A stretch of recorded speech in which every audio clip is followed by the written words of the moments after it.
Magnetic fields service 29 chapter. और इस lecture में हम पहले डिस्कस करेंगे magnetic force acting on a current carrying conductor, कि अगर आप एक करंट कैरिंग कंडक्टर को मैग्नेटिक फील्ड में रखते हैं तो उसके ऊपर एक फोर्स अप्लाई होती है। तो वायर एक फोर्स फील करती है, जैसे कि ये शो किया गया कि वायर है और उसमें करंट नहीं है, जीरो करंट फ्लो हो रहा है, और उसे मैग्नेटिक फील्ड में रखा गया तो कोई डिफ्लेक्शन नहीं है। लेकिन जैसे ही आप करंट ऑन करते हैं तो उसमें डिफ्लेक्शन शो होती है, और वो भी डायरेक्शन डिपेंडेंट है। करंट अगर इस तरफ है तो डिफ्लेक्शन इस तरफ, करंट अगर from up and down, up to down है, तो डिफ्लेक्शन इस तरफ है। तो हम इस चीज़ को डिस्कस करेंगे। फिर उसके बाद आएंगे torque on a current loop in a uniform magnetic field, कि आप अगर एक मैग्नेटिक फील्ड में आप करंट कैरिंग लूप रख दें, जैसे कि ये स्क्वायर लूप है, तो उसके ऊपर नेट फोर्स तो जीरो होती है, लेकिन उस पर टॉर्क अप्लाई होता है। थर्ड कॉन्सेप्ट इसी टॉपिक में हम डिस्कस करेंगे, वो मैग्नेटिक मोमेंट का है। डाइपोल मोमेंट हम देख चुके हैं प्रीवियस चैप्टर्स में, तो अब हम मैग्नेटिक मोमेंट देखेंगे। डाइपोल मोमेंट थी रिलेटेड इलेक्ट्रिक फील्ड से, और मैग्नेटिक मोमेंट होगी हमारे पास मैग्नेटिक फील्ड के लिए। Magnetic force acting on a current carrying conductor, तो करंट कैरिंग वायर अगर प्लेस करें आप मैग्नेटिक फील्ड में, तो वो मैग्नेटिक फील्ड की वजह से एक फोर्स एक्सपीरियंस करती है। जैसे कि ये आप समझ लें कि किसी तरह से भी हमने यहाँ पे यूनिफॉर्म मैग्नेटिक फील्ड क्रिएट की हुई है पूरे रीजन में यहाँ पे, ठीक। तो इसमें इनिशियली ये वायर है, वायर ऊपर और नीचे से यहाँ पे अटैच्ड है, ठीक है, स्ट्रेच की हुई है हमने, और इसमें कोई करंट नहीं है। तो आप देखोगे वायर आपकी स्ट्रेट होगी, इसमें कोई डिफ्लेक्शन नहीं आएगी। लेकिन जैसे ही आप करंट ऑन करेंगे इसमें, तो वायर डिफ्लेक्शन शो करेगी, ठीक। सेटअप हमारे पास वही है कि यूनिफॉर्म मैग्नेटिक फील्ड अप्लाई हुई है, वो इनटू द पेज है, और ये वायर है जिसमें current from bottom to up flow कर रहा है। तो आप देखेंगे कि ऑब्जर्व करेंगे कि इसके ऊपर डिफ्लेक्शन शो होगी, ये सॉर्ट ऑफ कोई फोर्स दिखाएगा कि इसके ऊपर अप्लाई हो रही है। और इसी तरह अगर आप करंट की डायरेक्शन चेंज करते हैं, करंट नॉन जीरो ही है, करंट की डायरेक्शन चेंज है, मैग्नेटिक फील्ड वही है, यूनिफॉर्म मैग्नेटिक फील्ड है, और इनटू द पेज है, तो आप देखोगे कि डिफ्लेक्शन इस तरफ है।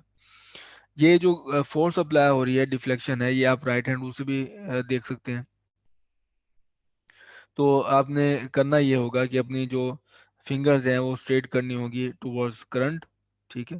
तो टूवर्ड्स करंट आपकी फिंगर्स आ गई, और आप इसे कर्ल करें टूवर्ड्स मैग्नेटिक फील्ड, तो आप इसे इनटू द पेज अपनी फिंगर्स को कर्ल करोगे, और आपका थंब जो है वो आपको नजर आ रहा होगा, वो इस डायरेक्शन में, ठीक है। तो ये राइट हैंड रूल है, थंब आपका इस डायरेक्शन में, तो थंब शो करेगा कि फोर्स इसके ऊपर इस डायरेक्शन में। अगर आप इधर इसकी बात करें, इस करंट की, फॉर जो अप टू डाउन है, तो आपकी जो फिंगर्स होंगी राइट हैंड की वो ये होंगी,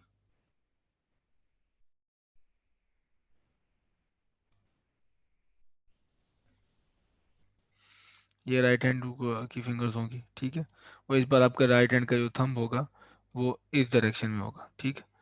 तो राइट हैंड रूल हमें क्या बताता है, आपने अ, अपनी फिंगर्स अलाइन करनी है in the direction of current, और कर्ल करना है टूवर्ड्स मैग्नेटिक फील्ड। तो आप ये नीचे की तरफ कर्ल करोगे अपनी फिंगर्स को, और थंब आपको बताएगा डायरेक्शन ऑफ फोर्स। तो डायरेक्शन ऑफ फोर्स ये है, यहाँ पे एफ इस तरफ, और यहाँ पे एफ आपके पास इस तरफ से। तो पहले तो हमने इसको देखना है कि इसके लिए हम मैथमेटिक रिलेशन देखेंगे कि मैग्नेटिक फील्ड और करंट और इसकी लेंथ का आपस में रिलेशन क्या है। तो करंट कैरिंग सेगमेंट है, जैसे मेरे पास ये है, मैंने ये सेगमेंट लिया है, कोई भी वायर का एक पोर्शन ले लिया, और हम ऑलरेडी एक देख चुके हैं फार्मूला प्रीवियस लेक्चर्स में, कि अगर आप एक चार्ज जिसकी वेलोसिटी नॉन जीरो है, जो जिसकी स्पीड v है, उसे आप मैग्नेटिक फील्ड में प्लेस करें, तो वो एक्सपीरियंस करता है एक फोर्स, ठीक है। तो राइट हैंड रूल के मुताबिक कि अगर वेलोसिटी की डायरेक्शन ये है और magnetic field into the page है, तो आपको यही वो जो राइट हैंड रूल बताएगा कि आपके पास ये रही डायरेक्शन ऑफ वेलोसिटी, और इसको कर्ल करेंगे इनटू द पेज, और थंब आपको बताएगा कि डायरेक्शन ये है फोर्स की। तो ये इंडिविजुअल चार्ज पे फोर्स है, और करंट हमारे पास क्या होता है, फ्लो ऑफ चार्जेस ही होता है। तो एक चार्ज पे जो फोर्स अप्लाई हो रही है वही हर चार्ज पे अप्लाई होगी, कोई एक चार्ज स्पेशल थोड़ी है। तो हर चार्ज पे फोर्स अप्लाई होगी, और वो आपको कंबाइन एक इफेक्ट देगा जो आपको प्रोमिनेंट नजर आएगा, एक डिफ्लेक्शन की शक्ल में, फोर्स की शक्ल में। तो एक चार्ज पे देखें ये फोर्स अप्लाई हो रही है, और हम देखना चाहते हैं कि ये इस सेगमेंट में जितने नंबर ऑफ चार्जेस हैं उसके ऊपर कितनी फोर्स अप्लाई हो रही है। तो मुझे सिर्फ एन से मल्टीप्लाई करना होगा, ठीक। जैसे कि ये हमारे पास स्मॉल वन होता है, ये हम पहले भी चैप्टर में देख चुके हैं, गालबन चैप्टर नंबर 26 है। ये है number density, number of charges per unit volume. तो ये number of charges capital N है, और स्मॉल एन है number of charges per unit volume. तो नीचे हमारे पास आएगा वॉल्यूम। तो स्मॉल एन में दोबारा बता दूं, ये नंबर डेंसिटी है, इसे हम कहते हैं number of charges per unit volume, और कैपिटल एन है नंबर ऑफ चार्जेस इस वॉल्यूम में, जिस वॉल्यूम की हम बात कर रहे हैं। तो अगर आप यहाँ पे वॉल्यूम आपने देखना हो, तो ये आपका क्रॉस सेक्शन है इसका, ये राउंड क्रॉस सेक्शन है, और ये लेंथ है। तो लेंथ और एरिया को आप मल्टीप्लाई कर दें, एरिया इंटू लेंथ, आपके पास आ जाएगा वॉल्यूम। ठीक है, यही है, तीन डायमेंशन है, एरिया की डायमेंशन हमारे पास लेंथ स्क्वायर है, और लेंथ की डायमेंशन हमारे पास लेंथ होती है। तो ये हमारे पास क्यूब बन जाएगा। तो ये लेंथ को मैंने एरिया से मल्टीप्लाई कर दिया, तो वॉल्यूम आ गया। तो यहाँ से आप नंबर ऑफ चार्जेस निकाल सकते हैं, इनको इसको इस तरफ ले जाएं, ठीक।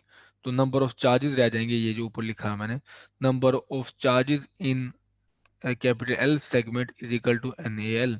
ठीक है, एन हमारे पास अगेन नंबर चार्ज डेंसिटी है, और ए एल हमारे पास वॉल्यूम है। और स्पेसिफिकली एरिया यहाँ पे देखें, ये क्रॉस सेक्शन एरिया ए है, और लेंथ कैपिटल एल है। तो इस तरह से हमारे पास नंबर ऑफ चार्जेस आ गए। सिंगल चार्ज पे जो फोर्स अप्लाई होती है वो होती है F is equal to Q V cross P. ये प्रीवियस लेक्चर में हमने देखा है। और एन चार्जेस पे क्या होगी, वो ये हमारे पास होगी कैपिटल एन, एन को हम सब मल्टीप्लाई करेंगे, एन क्यू वी क्रॉस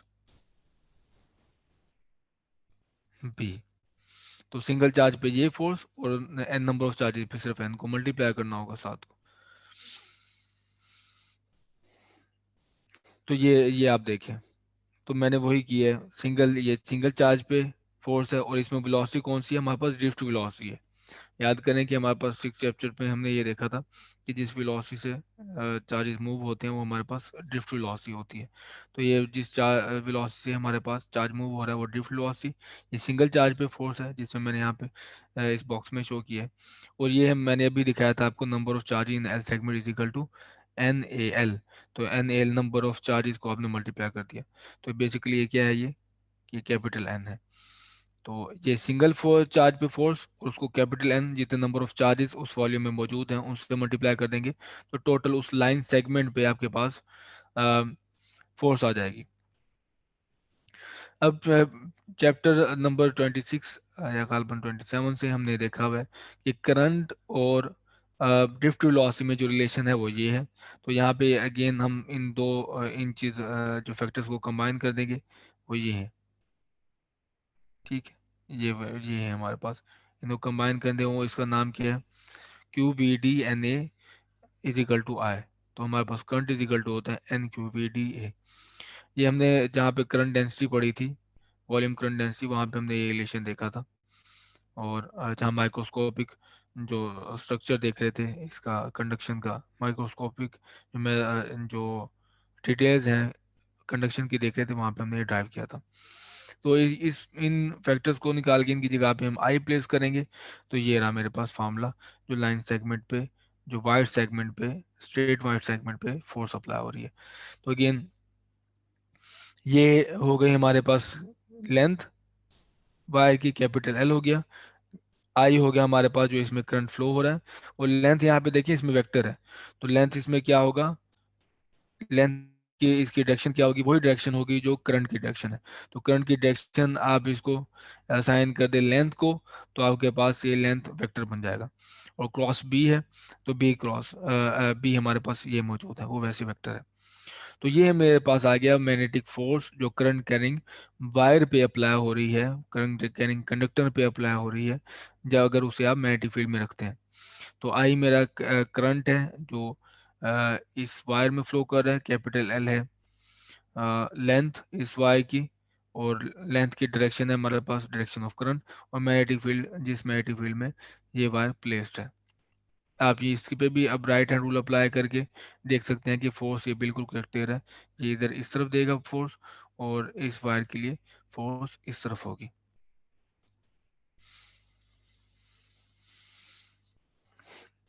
ये फार्मूला सिर्फ अप्लाई होता है स्ट्रेट वायर सेगमेंट के लिए।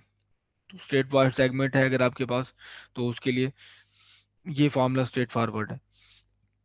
लेकिन अगर आपके पास आर्बिट्री स्मॉल सेगमेंट है, जो कि ज़्यादातर हम रियल लाइफ में देखते हैं, हमारे पास रियल लाइफ में इतनी स्ट्रेट वायर नहीं होती कि हर पॉइंट, हर सेक्शन का, हर पेज का, लेंथ एलिमेंट का वायर में डायरेक्शन सेम हो। तो हम इसमें रियल लाइफ में जो एग्जिस्ट करती हैं हमारे पास वायर सेगमेंट, वो इस तरह होती हैं, हर सेगमेंट की डायरेक्शन सेम नहीं होती। तो आप इसको क्या करोगे, अगेन पोर्शन में डिवाइड करते हो, ठीक है, ताकि हर पोर्शन की जो लेंथ की डायरेक्शन है वो एक ही रहे। एक लेंथ के लिए, अब जैसे ये है, एक लेंथ का आप क्रॉस प्रोडक्ट लोगे मैग्नेटिक फील्ड के साथ, तो वो इस लेंथ और मल्टीप्लाई कर दो करंट के साथ, तो इस लेंथ के ऊपर जो लगने वाली फोर्स है वो आ जाएगी।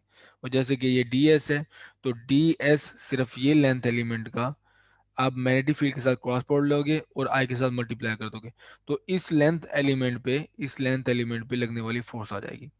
ठीक, तो इसमें यही शो किया गया कि इस लेंथ एलिमेंट पे डीएस पे, हमने इसको पैजेस में क्यों डिवाइड किया है, क्योंकि सेक्शन का हर सेक्शन की जो लेंथ है उसकी डायरेक्शन मैग्नेटिक फील्ड के साथ वेरी हो रही है। लेकिन यहाँ पे कुछ और अलग है, यहाँ पे कुछ अलग है, यहाँ पे बिल्कुल चेंज हो गई है, यहाँ पे भी अलग है। तो हर पॉइंट पे हर हमने सेक्शन इतने छोटे सेक्शन में डिवाइड करना होगा कि उस सेक्शन का मैग्नेटिक फील्ड के साथ एंगल सेम हो।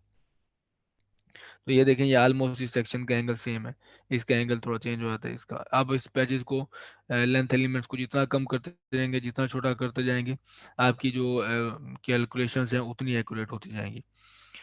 तो मैंने इस लाइन सेगमेंट पे लगने वाली फोर्स ऐसे कैलकुलेट कर ली, ये आ गई।